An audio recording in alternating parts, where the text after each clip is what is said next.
কওমে মাদ্রাসার কিছু মানুষের সাথে এমন খারাপ আচরণ করেছিল মুফতি ফখরুল ইসলাম, হেফাজত ইসলামের যুগ্ম সম্পাদক ছিল ওই সময়। উনি আমারে বলতো, হামজা ভাই আপনার সাথে কি করেছে আমি জানি না, তবে আমারে নিয়ে এই পায়ের ভেতর দিয়ে হাত দিয়ে এভাবে বসিয়ে নিত আগে, পায়ের ভেতরে হাত দিয়ে সামনে যে লোহার ব্যারিকেড ওখানে হাতে তালা লাগিয়ে দিত। আরে 2 দিন 5 দিন 7 দিন না, বছরের পরে বছর এভাবে একটা মানুষকে রেখে দেয়, আবার পায়ের সাথে লাগিয়ে দেয় শিকল। ঘরটা যদি বড় হয় তাও হয়, তারপর মাটির নিচে, এদিকে মনে হয় খুব বেশি হলেও 3.5 হাত হবে, আর এদিকে 1.5 হাত। আপনি 60 হয়ে ঘুমাতে পারবেন না, ইলিশের মতো ফাইল হয়ে ঘুমানো লাগবে। তাও যদি খাবার দাবার ভালো দেয়, সকালে কয়েকটা পচা ছোলা দিয়ে যেত, আর দুপুর বেলায় 1 মুঠ ভাত দিত, মনে হচ্ছে কেউ মাখিয়ে দিয়েছে, খেলে খান না খালি ফেলে দিন। কয়দিন আপনি পারবেন? একটা মানুষ ওখানে 10 বছর 8 বছর 14 বছর পড়ে আছে। একটা মানুষ জানে না তার নাম কি, ও জানে না এটা যে কোন বছর চলছে, কোন সাল, এটা কি মাস, এটা যে কি বার, কয়টা বাজে, ওর কিছু জানা নেই। এত বড় বড় নখ হয়ে যায় মানুষের, এত বড় নখ হয়ে যায়, চুল দাড়ি গোপে পর্যন্ত নেমে গেছে, মনে হচ্ছে জঙ্গল থেকে আসতেছে। আমি 10 দিন ছিলাম, তাও মিনিটায় ছোটটায় বড়টায় আমার নিয়ে যায়নি। ওখানে তাহলে কি করেছে, দেওয়ালের সাথে খসিয়ে খসিয়ে এভাবে লিখে রাখতো, নখ তো ধারালো, এভাবে লিখে রাখতো, ভাঙা ভাঙা অক্ষর দিয়েছে। ভাই যদি কেউ বাইরে যেতে পারেন এই নাম্বারটা জানাবেন যে এই নাম্বারের লোকটা এখনো বেঁচে আছে। লোকটা পড়ে আছে আজ 8 বছর 10 বছর 14 বছর, কেউ জানে না। আমি নিজেও নামাজ পড়তে পারি নাই, আমার মাথায় দড়ি লাগিয়ে 11 ঘন্টা আমারে টাঙিয়ে রেখেছিল। কি অপরাধ, খালি কোরআনের কথাগুলো বলতাম। আমি আপনার মেয়ের দিকে তাকিয়েছি, আর আপনার যে মেয়ে ওকে তাকানো যায়?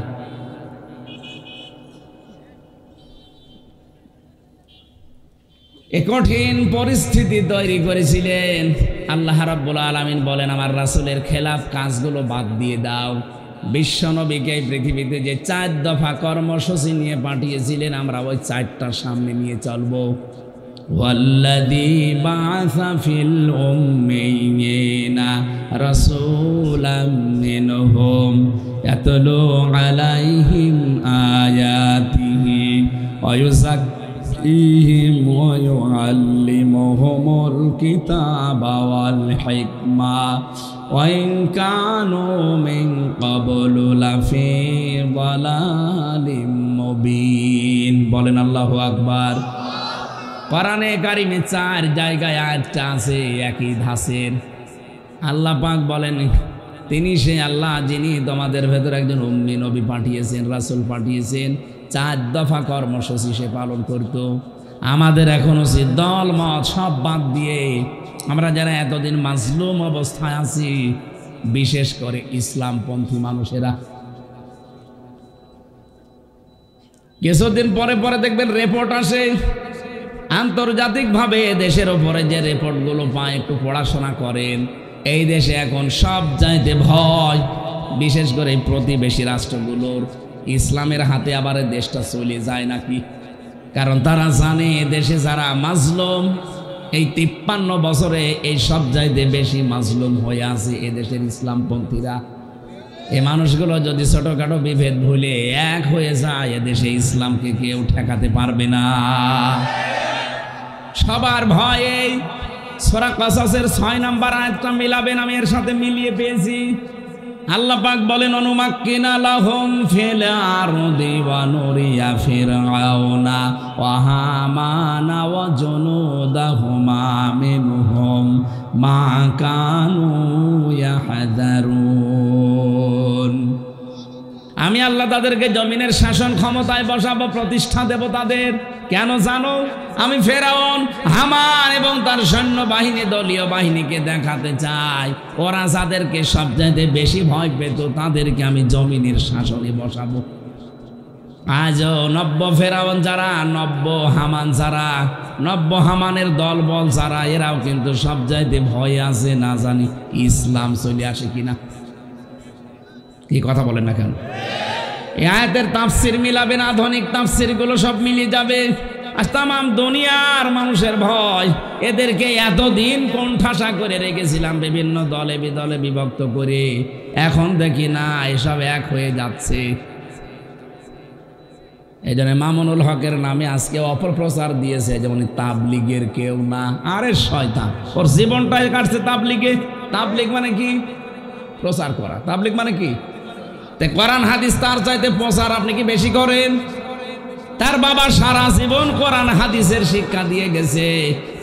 এই জন্য দুনিয়া বাংলাদেশে আমার মনে হয় সাইকল হাদিস, ইবনে সাইকল হাদিস যদি 5 জন থাকে তার ভেতরে সে একজন।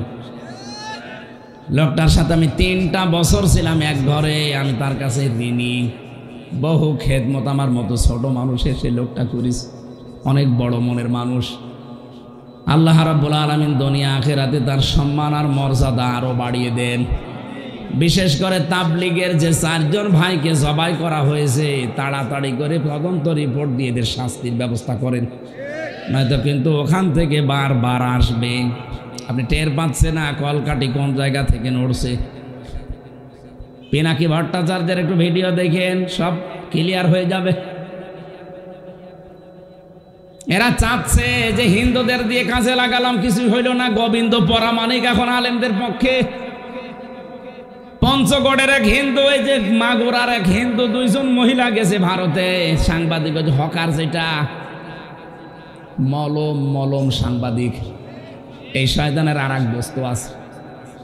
সেই মেয়েকে বলছে, আপনি বলেন যে আপনাকে বাংলাদেশে আপনার এই মেয়েকে রেপ করা হয়েছে, আপনারা টিকতে পারছেন না, পূজা প্রবণ কিছু করতে পারেন না, আপনারা পালিয়ে এসেছেন। ওই মহিলাও গেছে রেগে বলে, কি বলিস? আমি এসেছি আমার মেয়ের হাতের চিকিৎসা করাতে, আর আমরা সব চাইতে এখন নিরাপদে আছি। আগস্টের 5 তারিখের পর থেকে মনাসর বাড়া ভাতে ছাই দিয়েছে। ওইটা এডিটিং করে সারা বিশ্বকে দেখাতো, দেখেন বাংলাদেশের সংখ্যালঘু নির্যাতন হয়, এখানে পূজা করতে দেয় না, অথচ পুরাটা উল্টিয়ে দিয়েছে আল্লাহ। সারা দুনিয়া এখন জানতেছে, সারা দুনিয়া জানছে এখন সবচাইতে বড় সাম্প্রদায়িক দাঙ্গার দেশ এই ভারত। ওরা এতদিন আমাদের নামে মিথ্যা ছড়াতো যে আমাদের দেশে সাম্প্রদায়িক নির্যাতন হয়। কে বলেছে? গোবিন্দ পরামানিক নিজে সাক্ষী দিচ্ছে, এই দেশে যদি নির্যাতন কিছু হয়ে থাকে, 15.5 বছর যারা ছিল তাদের দ্বারা হয়েছে। এদের দ্বারা সবচাইতে বেশি নিরাপদে আমরা আছি এদেশের আলেমদের কাছে। আজকে আপনি জামাতের আমির ডাক্তার শফিকুর রহমান গেছে গাইবান্ধায়, ওনার আগে একজন বক্তব্য দিচ্ছে পুরোহিত ঠাকুর। সে বলছে বাংলাদেশে সবচাইতে বেশি নিরাপদে আছি আমি এ জামাত ইসলামী বাংলাদেশের মানুষের কাছে। ইসলামপন্থী মানুষরা যদি এই দেশের দায়িত্ব পায়, আমাদের কোনো অসুবিধা নেই, আমরা আরামে থাকবো।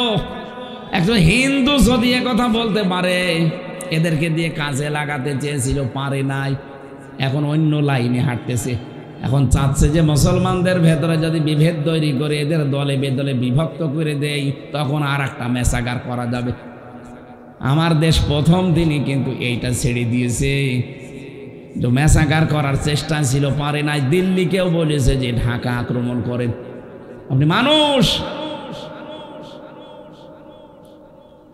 আজকে থেকে সিদ্ধান্ত নেন যে রসুলের খেলাফ আর কোনো কাজ এই দেশে আমরা করব না। দল মত নির্বিশেষে 4টা জিনিস সামনে রাখি, এ দেশটা এমনি দাঁড়িয়ে যাবে। যে যা করছে কুল পাবে না, শেষে ইসলামের হাতে দেশ আসবে ইনশাআল্লাহ। যদি না করেন, দ্বিতীয় শাস্তিটা আও ইউসিবাহুম আযাবুন আলীম, যন্ত্রণাদায়ক শাস্তি কিন্তু রেডি হয়ে আছে দুনিয়ার আখিরাতে। এই সুযোগ যদি সামনে সত্যিই কেউ কাজে লাগাতে না পারেন, আগামী 100 বছরের ভেতরে এ দেশে আর কিচ্ছু করতে পারবেন না। আল্লাহ আমাদেরকে বোঝার তৌফিক দান করেন, বলেন আমিন। সূরা আনকাবুতের 61 নম্বর আয়াতে আল্লাহ পাক বলেন, ওয়ালা ইনসালতাহুম মান খালাকাস সামাওয়াতি ওয়াল আরদা ওয়া সাখখারাশ শামসা ওয়াল কমার লা ইয়াকুলুন্না আল্লাহ ইলা আখিরি আয়া। আল্লাহ পাক বলেন, হে নবী, ওদেরকে যদি জিজ্ঞাসা করেন আকাশ আর জমিন, চন্দ্র সূর্যকে বানিয়েছে, আবু জেহেল গ্যারান্টি দিয়ে বলবে লা ইয়াকুলুন্নাল্লাহ, লামে তাকিদ নুনে সাকিলা। আবু জেহেল গ্যারান্টি দিয়ে বলবে আল্লাহ বানিয়েছে। আমরা তো বলি কে বানিয়েছে? আল্লাহ বানিয়েছে। ওর ভেতরে আমাদের ভেতরে পার্থক্য কি? ও আল্লাহ একজন আছে, ও জানতো, ও বিশ্বাস করতো। এজন্য বদরের ময়দানে যাবার আগে কাবার গিলাফ ধরে কাঁদছিল, কাবার মালিক তুমি আসো, আমি জানি। বদরের ময়দানে যুদ্ধ করার জন্য যাচ্ছি মুহাম্মদের বিরুদ্ধে, সত্যের পক্ষে যে আছে তারে তুমি বিজয় দিও। ওর দোয়া কবুল হয়ে গেছে। ওর দোয়া কবুল হয়নি, কারণ অত সত্যের পক্ষে ছিল না। সত্যের পক্ষে যিনি ছিলেন তার দোয়া কিন্তু কবুল হয়েছে। কি বুঝলেন এখান থেকে? ওর যে কাজ কারবার কথাবার্তারা, আমাদেরও কাজ কারবার কথাবার্তারা প্রায় একই মিলে যাচ্ছে। হ্যাঁ, অনেকে বলতে পারে কি বলেন, আমি কালীহাতি মসজিদের সভাপতি, আবু জেহেলের সাথে আমার তুলনা দেন। আপনি কালীহাতি বাংলাদেশে কয়জন চিনি? এই কালীহাতি মসজিদের সভাপতি হয়ে আপনি লাফান, আর আবু জেহেল ছিল কাবা শরীফের সভাপতি। ও খেদমত করতো হাজিদের। বলেন তো আপনি ওর পর্যায়ে যেতে পারেননি, একটাই কারণ, ওই ইমানও আল্লাহকে, আল্লাহ একজন আছে বিশ্বাসও করতো, তগুত ছেড়ে না দিয়ে। এমনকি ওর বাবা যেটা, ওর দাদা যেটা ফেরাউন, সেও আল্লাহ একজন আছে কথা শেষে বলেছিল। সূরা ইউনূসের 90 নম্বর আয়াতে আল্লাহ জানিয়েছেন আন্নাহু লা ইলাহা ইল্লাল্লাযী আমানাত বিহি বানু ইসরাঈল ওয়া আনা মিনাল মুসলিমিন। ফেরাউন যখন ডুবে যাচ্ছিল ওই সময় বলেছিল আমি ঈমান আনলাম ওই আল্লাহর উপরে যার উপরে ঈমান এনেছে বানি ইসরাইলের লোকেরা, আমি তো মুসলমান হয়ে গেছি। এরপরও ফেরেশতারা আমার পানের ভেতরে খালি চুবাই। আল্লাহ তখন ডাক দিয়েছেন আল আন, এখন আকাদ আসাইতা ক্বাবলু ওয়া কুনতা মিনাল মুফসিদিন, এর আগে তুমি সব চাইতে বড় ফ্যাসাদ সৃষ্টিকারী, ফ্যাসিস্ট, এটা বললে বোঝেন ভালো। তুমি সব চাইতে বড় ফ্যাসাদ সৃষ্টিকারী, ফ্যাসিস্ট, সন্ত্রাসী, উগ্র, এগুলো ছিলে। তোমার কারণে আমার হাজার হাজার বান্দা বান্দি দুনিয়াতে অশান্তিতে ছিল। এখন স্বীকার করেও কোনো লাভ নেই, কারণ স্বীকার করার সে জায়গা পর্যন্ত নেই, শেষ হয়ে গেছে। এখান থেকে মাসলা পেয়েছি আমি, সত্যি যদি পৃথিবীতে কোনো মানুষ অন্যায় করে, এটা করতে করতে যদিও সর্বশেষ পর্যায়ে পৌঁছিয়ে যায়, ইন্নামা নুমলি লাহুম লিয়াজদাদু ইসমা ওয়া লাহুম আযাবুম মুহিন। সূরা আলে ইমরানের আয়াতে আল্লাহ জানিয়েছেন মানুষের পাপের বোঝা যখন পরিপূর্ণ হয়ে যায় তখন আল্লাহ অপমানজনক শাস্তি তাকে দেয়। এই জন্য আমাদের উচিত আমাদের পাপের বোঝা যেন একেবারে পরিপূর্ণ হয়ে না যায়। আর এটা শুরু হয় সীমা লঙ্ঘন দিয়ে। যারা সীমা লঙ্ঘন করবে, এই ফেরাউনের মতো, আবু জেহেলের মতো, এ মানুষগুলো যদি শেষে যেয়ে ভালো হওয়ার চেষ্টাও করে, ওকে আল্লাহ আর ভালো বানাবে না। এই জন্য পাপ যখন পরিপূর্ণ হয়ে যায় ওকে আর ফেরত আসার রাস্তা থাকে না। কথা বুঝতেছেন? এই দেশে যারা পাপ পরিপূর্ণ করে ফেলেছে, আপনি দেখেন তাদের কথাবার্তা এখনো পর্যন্ত উগ্র, এখনো তাদের কথাবার্তা উল্টাপাল্টা। এদের যে অনুশোচনা আসবে, অনুতপ্ত হবে, ফিরে আসবে, সেরকম কোনো সিমটম নেই। আরো দিন যাচ্ছে, তাদের উগ্রতা, তাদের এই পাপের কথাগুলো আরো বাড়তেছে। আপনাদের টাঙ্গাইলের একজন, আমি নাম নিলাম না, পাপ পরিপূর্ণ হয়ে গেছে, এই জন্য মনে হয় এটা বলছিল যে রাত 2টার পরে শাপলা চত্বরের এই জঙ্গিদেরকে আমরা একেবারে সাফ করে দিয়েছি, এটা বলেছিল না? আল্লাহ এখন কি বিচার করেছেন দেখেন। গত কয়েকদিন আগেও মার্ডার মামলার কারণে এই মধুপুরের থানাতে এসেছিল, 5 দিনের রিমান্ডে, মাটিতে শুয়ে আছে এখন। ওখানে একজনকে খবর দিয়েছে, ভাই আমাকে যেন আর অপমান করা না হয়। কিসের অপমান? এ তো শুরু, এখনো কিছুই টের পাননি। বাংলাদেশকে ধ্বংস করার জন্য বিশেষ করে ইসলামপন্থী মানুষদেরকে যারা দায়ী, তার ভেতরে ওই লোকটা, আমি নাম নিলাম না, নাম তো আল্লাহর নাম, কিন্তু কাজ করতো সব শয়তানের। ঠান্ডা মাথার খুনি, গোপনে কাজ করত, আল্লাহ ধরেছে একেবারে গোপনে। মানুষের পাপের বোঝা যখন একেবারে ছাড়িয়ে যায়, তখন সে ফিরে আসবে, সে রাস্তাও বন্ধ হয়ে যায়। আমি মনে হচ্ছে দেখতে পাচ্ছি যে লোকটা গণহত্যার সাথে জড়িত, ডাইরেক্ট ইনডাইরেক্ট, এ আর ফিরে আসবে না। এ আজরাইল দেখার আগে আর ভালো হওয়ার সম্ভাবনা নেই। পৌঁছে গেছি, দুর্গন্ধ বের হচ্ছে সারা পৃথিবীর। আপনি ইন্টারনেটে সার্চ দেবেন, দেখবেন 6 জনের নাম পাবেন নিকৃষ্ট মানুষদের তালিকায়। 6 জনের নাম আছে, 3 জন খ্রিস্টান, 1 জন মুসলমান, 1 জন ইহুদি, আর 1 জন মুশরিক। তামাম দুনিয়ার মানুষ এদেরকে ঘৃণা করে। এখন নাম সুন্দর হতে পারে, কিন্তু এই মানুষগুলো সবই কম বেশি গণহত্যার সাথে জড়িত। গুজরাটে হাজার হাজার মুসলমানকে দুনিয়া থেকে বিদায় করেছে বিনা কারণে যে লোকটা, সে এখন ঘৃণিত মানুষ। খ্রিস্টান যারা আছেন তামাম দুনিয়ায়, আপনাদেরকে আহ্বান জানাবো, আজ পৃথিবীতে প্রমাণ হয়ে গেছে সবচাইতে বড় জঙ্গি, সবচাইতে বড় উগ্র এই হিন্দু। উগ্র হিন্দুগুলো, সব না, এই উগ্র হিন্দুগুলোর কারণে তামাম দুনিয়ার হিন্দু কম বেশি যারাই আছে তাদেরও বদনাম হয়ে যাচ্ছে। তারা পর্যন্ত আজ দিশেহারা। আমি আহ্বান জানাচ্ছি, ডোনাল্ড ট্রাম্প পর্যন্ত এই কথা চলে যাবে বিভিন্ন ভাষায় রূপান্তর হয়ে। আপনার মেয়েকে, আপনার বোনকে খ্রিস্টান 2 জন যুবতী মেয়েকে উগ্রপন্থী হিন্দুরা ভারতের মাটিতে উলঙ্গ করে হাঁটিয়েছে। কি আপনি দেখেননি? সবচাইতে বড় অপরাধ তাদের, আমাদের আল্লাহর ঘর তারা ভেঙ্গে ভেঙ্গে মন্দির বানাচ্ছে।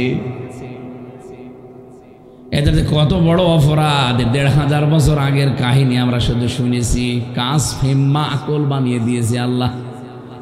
কাবা শরীফকে আক্রমণ করার কারণে যদি আল্লাহ এটা করতে পারে, কাবা শরীফের ইঞ্জিন এইগুলো, কথা বলেন না কেন? তামাম দুনিয়ায় যত মসজিদ আছে সবগুলো কাবার বগি আর কাবা শরীফ ইঞ্জিন। কিয়ামতের দিন ওটা জান্নাতে যাবে, পেছনে এই বগিগুলো সব সেট হয়ে যাবে। অথচ ধোয়া তুলে এখন ভারতের বুকে হাজারো মসজিদ আপনারা ভেঙ্গে মন্দির বানাচ্ছেন। আপনারা মানুষ,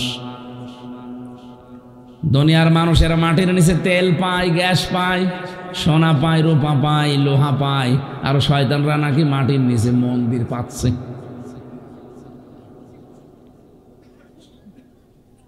আমরা যদি এখন আওয়াজ তুলি, বাংলাদেশের এই যে স্বামীবাগ ঢাকার ইসকন মন্দির, এটা 1000 বছর আগে এখানে মসজিদ ছিল, আমি ভেঙে ফেলি, মসজিদ বানাই, কেমন লাগবে আপনাদের? একজন সম্মানিত আল্লাহর বান্দা এবং বান্দিরা যে ধর্মই পালন করেন, কিন্তু আপনাদের ওই উগ্র মানুষদেরকে থামান। এদের কারণে দুনিয়ার এই জমিনটা বিষাক্ত হয়ে যাচ্ছে, বসবাস করার অযোগ্য হয়ে পড়ছে। যারা মানুষের জন্য ভয়ঙ্কর রূপ নিয়ে দাঁড়ায়, ওই মানুষগুলোকে আল্লাহর হেদায়েত দেয় না। এই জন্য যত পাপ করছেন আপনি আর ফিরে আসবেন সে রাস্তা কিন্তু আপনার আর খোলা নেই। এই 6 জনের মনে হয় কয়েকজন তো মারাই গেছে, আর কয়েকজন এখনো বেঁচে আছে। হিটলার, চেঙ্গিস খান, এদের নামও আছে। বাকিগুলোর নাম আমি নিতে চাই না, নাম নিলে আমার ঘৃণা লাগে।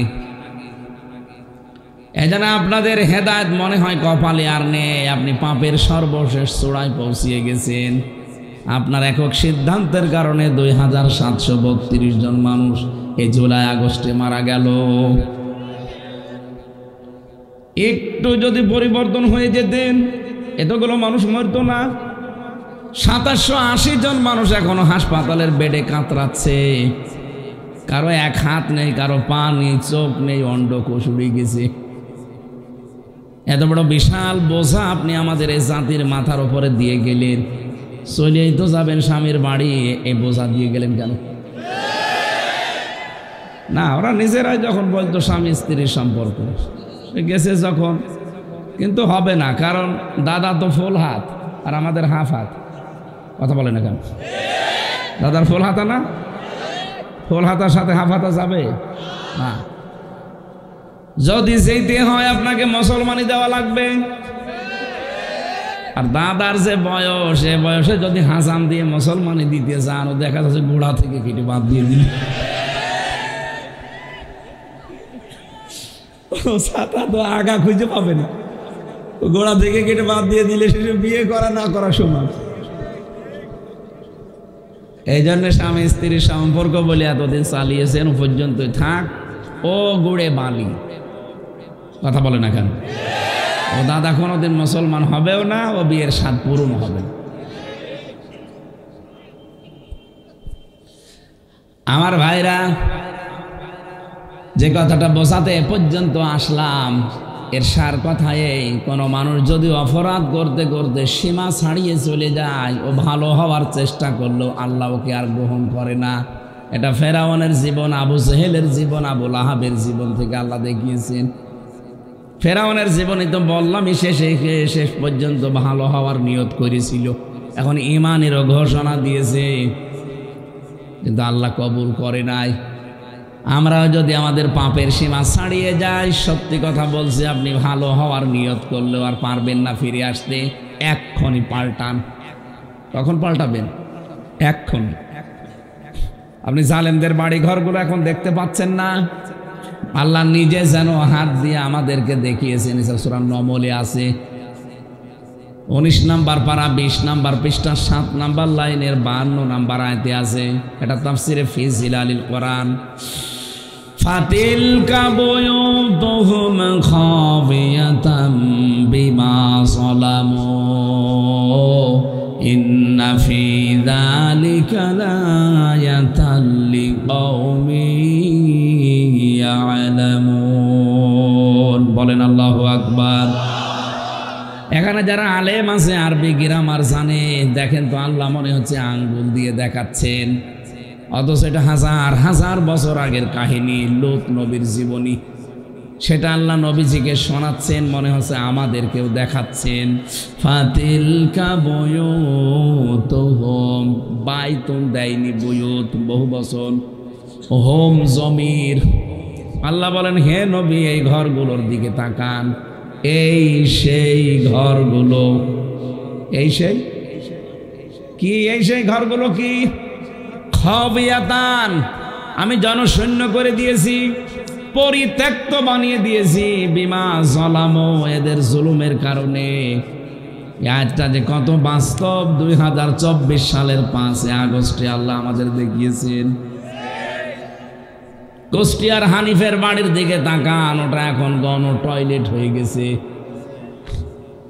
আমি যে এখনই দেখে আসলাম একটু আগে, আপনাদের ওই লোকের বাড়ি, আমি নাম নেই না, ওর বাড়িও এখন জাতীয় টয়লেট হয়ে গেছে। জালেমরা জুলুমের জন্য দুর্বিসন্ধি করতো, যে জায়গায় বসে ষড়যন্ত্র করতো, ওই জায়গাটা আল্লাহ অভিশপ্ত বানিয়ে দিয়েছে। 4 দিন আগে গিয়েছিলাম কিশোরগঞ্জে, এত জাঁকজমকপূর্ণ বাড়ি ওইটা, অথচ এটা এখন জাতীয় টয়লেট। 8-10 জন করে ঢোকে, বিভিন্ন দিকে মুখ করে সব প্রসাব করে, মনে হচ্ছে জামাতবদ্ধ টয়লেট চলছে। এমনি আল্লাহ করেনি এটা, বিমা যালামু, জুলুমের কারণে। এ পর্যন্ত আল্লাহ যদি বলে শেষ করে দিতেন, আজকে আমি পড়তাম না। এর পরের অংশ আমাদের জন্যে আছেন আপনারা, এর পরের অংশ আমাদের জন্য। ইন্না ফি যালিকা লায়াতাল লিকাউমিন ইয়ালামুন। আল্লাহ নামে তাকিদ দিয়েছেন মাঝে, আর প্রথমে দিয়েছেন ইন্না। অবশ্যই এর ভেতরে শিক্ষা আছে জ্ঞানী সম্প্রদায়ের জন্যে। আমরা যদি সত্যি নিজেদেরকে জ্ঞানবান মনে করি, আমাদের এখনই শিক্ষা নেওয়া লাগবে এখান থেকে। জালেমদের এত বড় গভীর শিকড় যদি আল্লাহ কেটে আজ তাদের জনশূন্য করে দিতে পারে, ফাকতি আদাবিরুল কওমিল্লাযীনা যালামু। সূরা আনআম 7 নম্বর পারা 12 নম্বর পৃষ্ঠার 4 নম্বর লাইনের 45 নম্বর আয়াতের প্রথম অংশে আছে আল্লাহ তাআলা বলেন, জালেমদের শিকড় কাটা হয়ে গেছে। কতিয়া মজুল, এটা ফাইল জানা নেই। বলেন তো আয়াতটা কত বাস্তব বাংলাদেশের জন্য? আল্লাহ বলেন জালেমদের শিকড় কাটা হয়ে গেছে। কে গেছে কেউ জানে না। আমি তো হানিফ সাহেবের নাম বললাম, কুষ্টিয়া, আর ওর বাড়ি ভেঙে তছনছ করে দিয়েছে, ইট পর্যন্ত খুলে নিয়ে চলে গেছে। এমনকি পায়খানার যে প্যানও নেই, প্যানও খুলে নিয়ে চলে গেছে। কিন্তু কে করলো এ কাজ কেউ জানে না। ফাইলকে কর্তাকে জানা নেই। আমার মনে হচ্ছে আল্লাহ পাক আবাবিল পাঠিয়ে কাজ করিস। কথা বলে না কেন? আমাদেরকে যেটা এখান থেকে নেওয়া লাগবে, জালেমদের এত বড় শিকড়, যেখানে দারোয়ান থেকে শুরু করে একেবারে সংসদ পর্যন্ত, ইউনিয়নের দারোয়ান থেকে সংসদ পর্যন্ত প্রত্যেক জায়গায় জালেমদের শিকড় গাড়া ছিল। ওদের সব জায়গায় লোক সেট করা ছিল। এত বড় শিকড় যদি আল্লাহ কেটে আর শ্মশান বানিয়ে দিতে পারে, আপনি ধানমন্ডির বাড়ির দিকে তাকান, এখন একটা জাতীয় টয়লেট চলছে।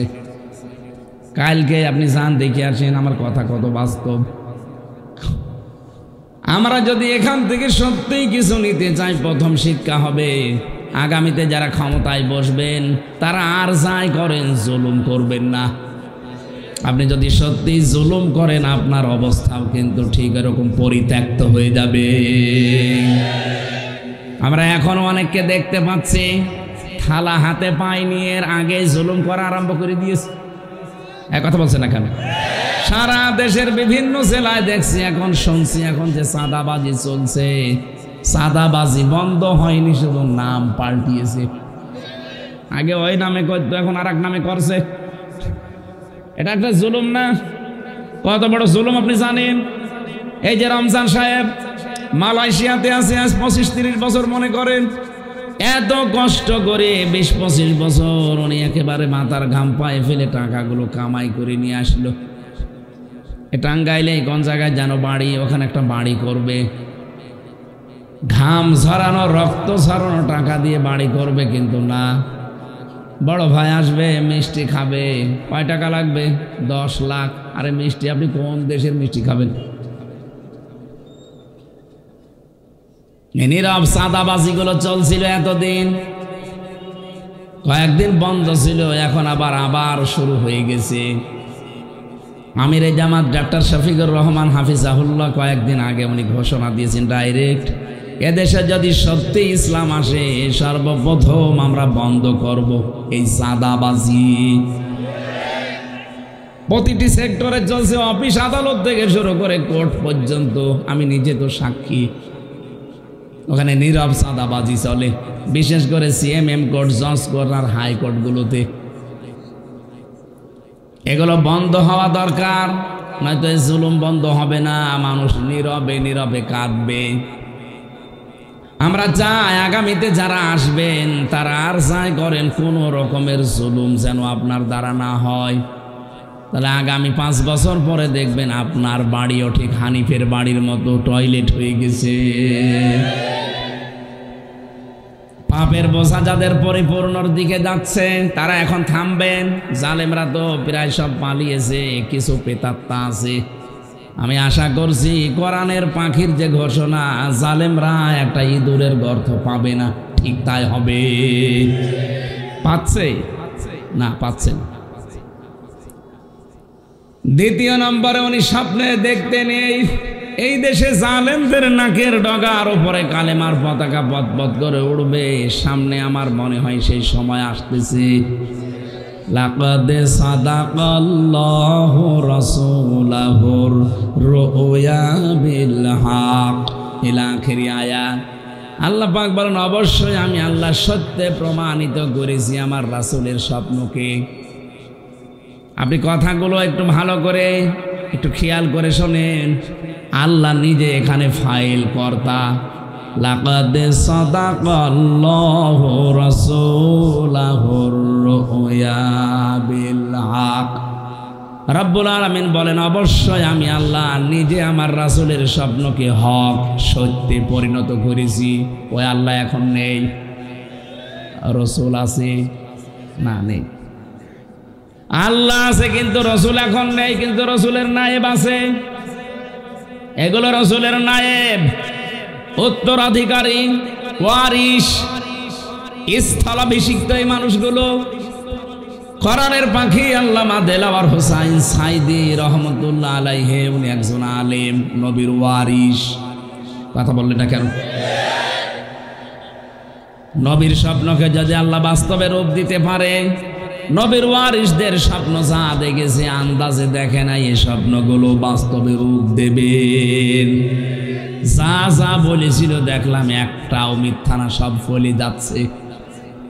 জালেমরা জিদুরের গর্ত খুঁজে পায় না, বলেছিল শুধু নাড়া দেওয়া হবে 12 কোটি মানুষ দিয়ে, দিল্লি গিয়ে পড়বে, ঠিক তাই পড়েছে। পৃথিবীতে কত জায়গা ছিল, কোনো জায়গায় পড়িনি একেবারে জায়গা মতো। উনি বলেছিল এই দেশে কালেমার পতাকা জালেমদের নাকের ডগায় উড়বে। আমার মনে হচ্ছে সামনে এই স্বপ্নটাও বাস্তবে রূপ নিতে যাচ্ছে। আপনি আন্তর্জাতিক রিপোর্টগুলো খেয়াল করেন, আগস্টের 5 তারিখের আগে, 2024 আগস্টের 5 তারিখের আগের যে রিপোর্ট, আন্তর্জাতিক রিপোর্টগুলো খেয়াল করবেন, প্রতিটি রিপোর্টে দেখবেন 100 জনের মাত্র 15 জন চাইতো এদেশে কোরআন কায়েম হোক। দেখুন এই 3 মাস কয়েকদিনের ব্যবধানে বাংলাদেশের 100 জনের 58 জন মানুষ চাইছে এদেশে কোরআন কায়েম হোক। কত দূর এগিয়ে গেছে দেশটা। আরো কিছু সমস্যার কারণে আমাদের দেশে ইসলাম আর আগাচ্ছে না। এই সমস্যাটা দূর করার জন্য আজকের এই তেলাওয়াতকৃত আয়াত, ফালিয়াহযারিল্লাযীনা ইউখালিফুনা আন আমরিহি আন তুসীবাহুম ফিতনাতুন আও ইউসীবাহুম আযাবুন আলীম। সূরা নূর 18 নম্বর পৃষ্ঠা, 4 নম্বর লাইন, 5 নম্বর লাইনে আছে এটা, 63 নম্বর আয়াতের শেষের দিকে আছে।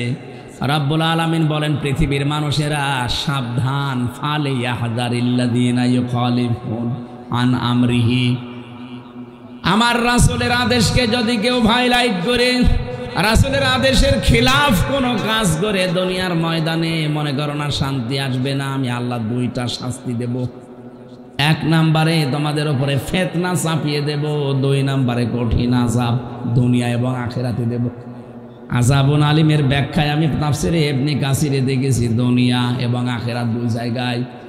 তাহলে প্রথম শাস্তি, রাসূলের খেলাফ কাজ করলে ফিতনা আপনাকে ঘিরে ধরবে। বেশ তো দেশটা এগিয়ে যাচ্ছিল ইসলামপন্থীদের, হঠাৎ করে এই যে হঠাৎ শুরু হয়ে গেল ইসলামপন্থীদের ভেতরে কিছু কিছু দেখছি ভাঙন। সব কিন্তু আগস্টের 5 তারিখের পর থেকে ঠিক লাইন মতোই চলে আসছিল। জেলখানাতে 3টা বছর আল্লামা মামুনুল হক হাফিজাহুল্লাহ আমার সাথে 3 বছর ছিল। মানে প্রায় প্রতিদিনই আমাকে বলতেন, হামজা বাইরে থাকতে ভাবতাম কি আর ভেতরে এসে দেখছি কি। বাইরে আমরা টপি নিয়ে মারামারি করতাম, বাইরে আমরা আমিন বলা নিয়ে মারামারি করি, আর ভেতরে জালেমরা সব আমাদের এক ঘরের ভেতরে রেখে তালা লাগিয়ে দিয়েছে। বাইরে যদি যেতে পারি আল্লাহর কসম আমি সব যাই হোক সব এক জায়গায় আগে করব। উনি চেষ্টাও চালিয়ে যাচ্ছেন, আল্লাহ পাক যেন তাকে সফল করেন, বলেন আমিন। আরে ভাই, কিছু মতের দূরত্ব পার্থক্য থাকতে পারে, কিন্তু আপনার সাথে আমার সাথে হিন্দু আর মুসলমানের মতো তো না। কথা বলেন না কেন? আপনি টুপি হয়তো একেবারে সাপোর্টটা দেন, আমি একটু লম্বাটা দিই, আরে টুপি মাথায় না দিয়েও তো নামাজ হবে, কিন্তু ঈমান না থাকলে নামাজ হবে। জালেমরা আমরা বাইরে বাইরে বিভিন্ন দল বিদলে ভাগছিলাম, কিন্তু ভেতরে এসে দেখছি আমাদের সবকে এক জায়গায় রেখে নামই দিয়ে দিয়েছে। এটা জঙ্গি মামলা, সে জামাত হোক, শিবির হোক, হেফাজত হোক আর ইসলামী আন্দোলন হোক। চরমনার কয়েকজন মুরিদ আমি পেয়েছিলাম আমার পাশে, জঙ্গি মামলা দিয়েছে। হেফাজত ইসলামের তো ৭৬ জন ছিল আমার সাথে, জামাত ইসলামের আমির ছিল, কেন্দ্রীয় আমির, সেক্রেটারি জেনারেল, জামাতের যত বড় বড় নেতা। এ বাইরে এসে আমরা কেউ কাউকে দেখতে পারি না, উল্টা পাল্টা ফতোয়া দেয়। ভেতরে জালেমরা বলছে থাক, এক ব্লকে রেখে তালা লাগিয়ে দিয়েছে, থাক ২৪ ঘন্টা তোদের সাথে কেউ কথাও বলবে না। অথচ মার্ডার মামলার আসামি ঘুরে বেড়ায় ভেতরে। আর আমরা যারা এই মামলা, বিশেষ হুজুর মামলা, নামই দিয়েছে হুজুর মামলা, মানে হুজুরও একটা মামলার নাম দিয়েছে হুজুর মামলা, খেলাফত মামলা, হেফাজত মামলা, জামাত মামলা, মামলার নাম হলো।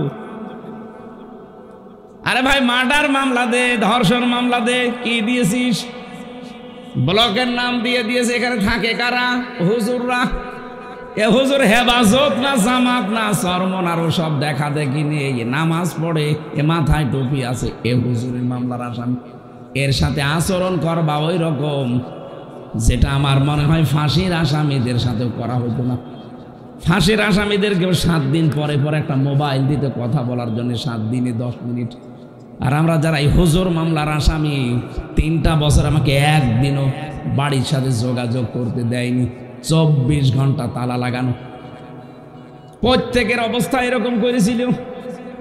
এই জন্য ভেতরে যাবার পরে মামুনুল হক ভাই আর মাওলানা সাখাওয়াত হোসেন রাজি বারবার ওই 2 জন আমার 2 পাশে ছিল, বারবার বলতো হামজা কি ভাবতাম বাইরে, আরে কি হচ্ছে, জালেমরা শুরু করেছে কি, বাইরে যেতে পারলে এগুলো সব ভুলে যাব, আগে দেখবো এক হওয়া যায় কি করি। ঠিক কিন্তু চলছিল আগস্টের 5 তারিখের পর থেকে।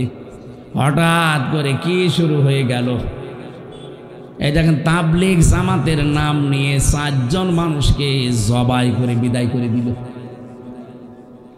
আমরা এই হত্যার বিচার চাই, কারণ এর পেছনে একটা ইন্ধন কাজ করছে আমরা জানি। যারাই কাজ করছেন জাতি কিন্তু বুঝে ফেলছে। আপনাদের ছবি পাওয়া যায় নানকের সাথে, আপনাদের ছবি পাওয়া যায় পলকের সাথে। আপনারা কারা এদেশের মানুষ জানে, নাম যাই নেন না কেন।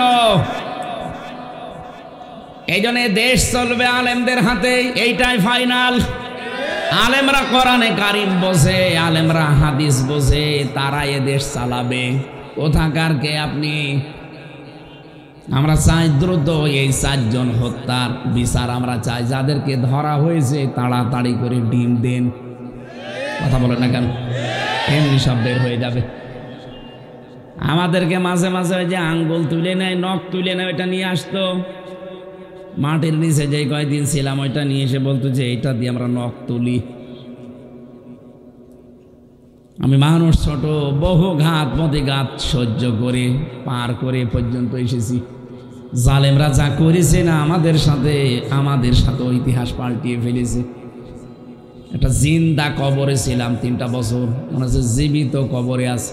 এদিকে 3.5 হাত, এদিকে 1.5 হাত কবরই। কওমি মাদ্রাসার কিছু মানুষের সাথে এমন খারাপ আচরণ করেছিল মুফতি ফখরুল ইসলাম, হেফাজত ইসলামের যুগ্ম সম্পাদক ছিল ওই সময়। উনি আমারে বলতো হামজা ভাই আপনার সাথে কি করেছে আমি জানি না, তবে আমারে নিয়ে এই পায়ের ভেতর দিয়ে হাত দিয়ে এভাবে বসিয়ে নিত আগে, পায়ের ভেতরে হাত দিয়ে, সামনে যে লোহার ব্যারিকেড ওখানে হাতে তালা লাগিয়ে দিত। আরে 2 দিন 5 দিন 7 দিন না, বছরের পরে বছর এভাবে একটা মানুষকে রেখে দেয়, আবার পায়ের সাথে লাগিয়ে দেয় শিকল। ঘরটা যদি বড় হয় তাও হয়, তারপর মাটির নিচে, এদিকে মনে হয় খুব বেশি হলেও 3.5 হাত হবে, আর এদিকে 1.5 হাত। আপনি 60 হয়ে ঘুমাতে পারবেন না, ইলিশের মতো ফাইল হয়ে ঘুমানো লাগবে। তাও যদি খাবার দাবার ভালো দেয়, সকালে কয়েকটা পচা ছোলা দিয়ে যেত, আর দুপুর বেলায় 1 মুঠ ভাত দিত, মনে হচ্ছে কেউ মাখিয়ে দিয়েছে, খেলে খান না খালি ফেলে দিন। কয়দিন আপনি পারবেন? একটা মানুষ ওখানে 10 বছর 8 বছর 14 বছর পড়ে আছে। একটা মানুষ জানে না তার নাম কি, ও জানে না এটা যে কোন বছর চলছে, কোন সাল, এটা কি মাস, এটা যে কি বার, কয়টা বাজে, ওর কিছু জানা নেই। এত বড় বড় নখ হয়ে যায় মানুষের, এত বড় নখ হয়ে যায়, চুল দাড়ি গোপে পর্যন্ত নেমে গেছে, মনে হচ্ছে জঙ্গল থেকে আসতেছে। আমি 10 দিন ছিলাম, তাও মিনিটায় ছোটটায় বড়টায় আমার নিয়ে যায়নি। ওখানে তাহলে কি করেছে, দেওয়ালের সাথে খসিয়ে খসিয়ে এভাবে লিখে রাখতো, নখ তো ধারালো, এভাবে লিখে রাখতো, ভাঙা ভাঙা অক্ষর দিয়েছে। ভাই যদি কেউ বাইরে যেতে পারেন এই নাম্বারটা জানাবেন যে এই নাম্বারের লোকটা এখনো বেঁচে আছে। লোকটা পড়ে আছে আজ 8 বছর, 10 বছর, 14 বছর, কেউ জানে না। আমি নিজেও নামাজ পড়তে পারি নাই, আমার মাথায় দড়ি লাগিয়ে 11 ঘন্টা আমারে টাঙিয়ে রেখেছিল। কি অপরাধ, খালি কোরআনের কথাগুলো বলতাম। আমি আপনার মেয়ের দিকে তাকিয়েছি, আর আপনার যে মেয়ে ওকে তাকানো যায়?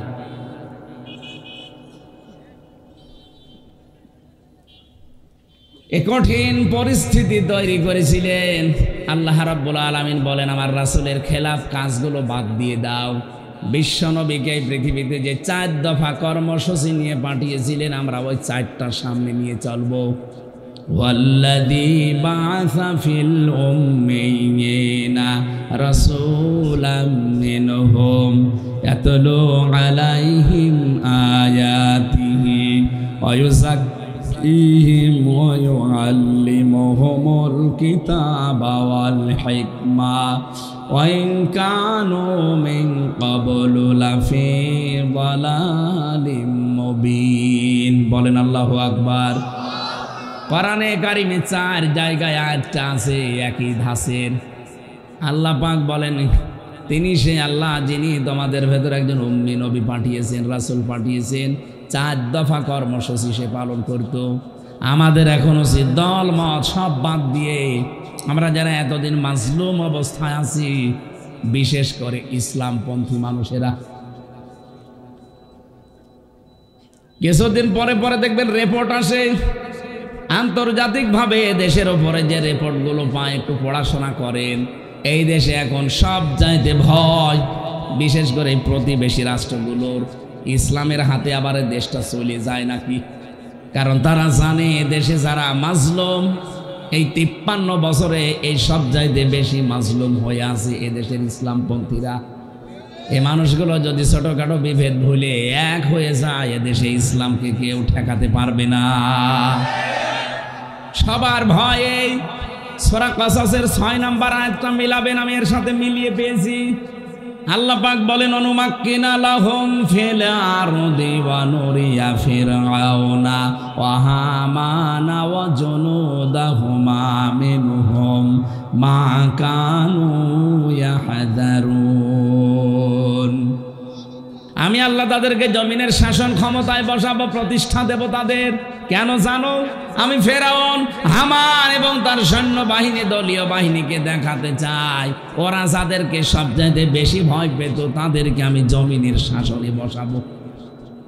আজও নব্য ফেরাউন যারা, নব্য হামান যারা, নব্য হামানের দল বল যারা, এরাও কিন্তু সবচাইতে ভয় আছে। না জানি ইসলাম চলে আসে কিনা। কি কথা বলেন না কেন? এই আয়াতের তাফসির মিলাবেন, আধুনিক তাফসিরগুলো সব মিলে যাবে। আজ তামাম দুনিয়ার মানুষের ভয়। এদেরকে এতদিন কোণঠাসা করে রেখেছিলাম বিভিন্ন দলে বিদলে বিভক্ত করে, এখন দেখি না এসব এক হয়ে যাচ্ছে। এই জন্য মামুনুল হকের নামে আজকে অপপ্রচার দিয়েছে, যেমন তাবলিগের কেউ না। আরে শয়তান, ওর জীবনটাই কাটছে তাবলিগে। তাবলিগ মানে কি? প্রচার করা। তাবলিগ মানে কি? কোরআন হাদিস তার চাইতে প্রচার আপনি কি বেশি করেন? তার বাবা সারা জীবন কোরআন হাদিসের শিক্ষা দিয়ে গেছে। এই জন্য দুনিয়া বাংলাদেশে আমার মনে হয় সাইকল হাদিস, ইবনে সাইকল হাদিস যদি 5 জন থাকে, তার ভেতরে সে একজন। লোকটার সাথে আমি 3টা বছর ছিলাম এক ঘরে। আমি তার কাছে ঋণী, বহু খেদমত আমার মতো ছোট মানুষের সে লোকটা করিস। অনেক বড় মনের মানুষ। আল্লাহ রাব্বুল আলামিন দুনিয়া আখিরাতে তার সম্মান আর মর্যাদা আরো বাড়িয়ে দেন। বিশেষ করে তাবলিগের যে 4 জন ভাইকে জবাই করা হয়েছে, তাড়াতাড়ি করে তদন্ত রিপোর্ট দিয়ে এদের শাস্তির ব্যবস্থা করেন, নয়তো কিন্তু ওখান থেকে বারবার আসবে। আপনি টের পাচ্ছেন না কলকাঠি কোন জায়গা থেকে নড়ছে। পিনাকি ভট্টাচার্যের একটু ভিডিও দেখেন, সব ক্লিয়ার হয়ে যাবে। এরা চাচ্ছে যে হিন্দুদের দিয়ে কাজে লাগালাম, কিছু হইল না, গোবিন্দ পরামানিক এখন আলেমদের পক্ষে। পঞ্চগড়ের এক হিন্দু, এই যে মাগুরার এক হিন্দু, দুইজন মহিলা গেছে ভারতে সাংবাদিক, হকার, যেটা মলম সাংবাদিক। এই শয়তানের আর এক বস্তু আছে। সেই মেয়েকে বলছে, আপনি বলেন যে আপনাকে বাংলাদেশে আপনার এই মেয়েকে রেপ করা হয়েছে, আপনারা টিকতে পারছেন না, পূজা প্রবণ কিছু করতে পারেন না, আপনারা পালিয়ে এসেছেন। ওই মহিলাও গেছে রেগে বলে, কি বলিস, আমি এসেছি আমার মেয়ের হাতের চিকিৎসা করাতে, আর আমরা সব চাইতে এখন নিরাপদে আছি। আগস্টের 5 তারিখের পর থেকে মনাসর বাড়া ভাতে ছাই দিয়েছে। ওইটা এডিটিং করে সারা বিশ্বকে দেখাতো, দেখেন বাংলাদেশের সংখ্যালঘু নির্যাতন হয়, এখানে পূজা করতে দেয় না, অথচ পুরাটা উল্টিয়ে দিয়েছে আল্লাহ। সারা দুনিয়া এখন জানতেছে, সারা দুনিয়া জানছে এখন সবচাইতে বড় সাম্প্রদায়িক দাঙ্গার দেশ এই ভারত। ওরা এতদিন আমাদের নামে মিথ্যা ছড়াতো যে আমাদের দেশে সাম্প্রদায়িক নির্যাতন হয়। কে বলেছে? গোবিন্দ পরামানিক নিজে সাক্ষী দিচ্ছে, এই দেশে যদি নির্যাতন কিছু হয়ে থাকে, 15.5 বছর যারা ছিল তাদের দ্বারা হয়েছে।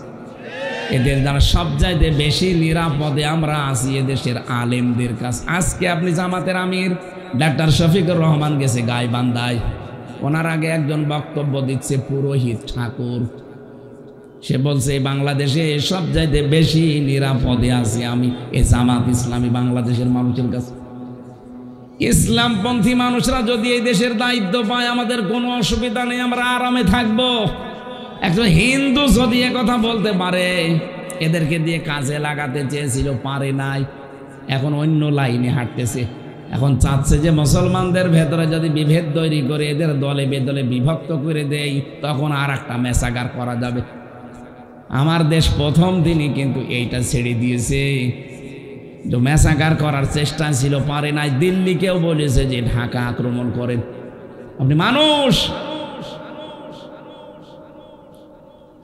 আজকে থেকে সিদ্ধান্ত নেন যে রসুলের খেলাফ আর কোনো কাজ এই দেশে আমরা করব না।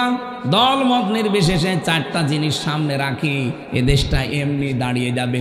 যে যা করছে কুল পাবে না, শেষে ইসলামের হাতে দেশ আসবে ইনশাআল্লাহ। যদি না করেন দ্বিতীয় শাস্তিটা, আও ইউসিবাহুম আযাবুন আলীম, যন্ত্রণাদায়ক শাস্তি কিন্তু রেডি হয়ে আছে দুনিয়ার আখিরাতে। এই সুযোগ যদি সামনে সত্যিই কেউ কাজে লাগাতে না পারেন, আগামী 100 বছরের ভেতরে এ দেশে আর কিচ্ছু করতে পারবেন না।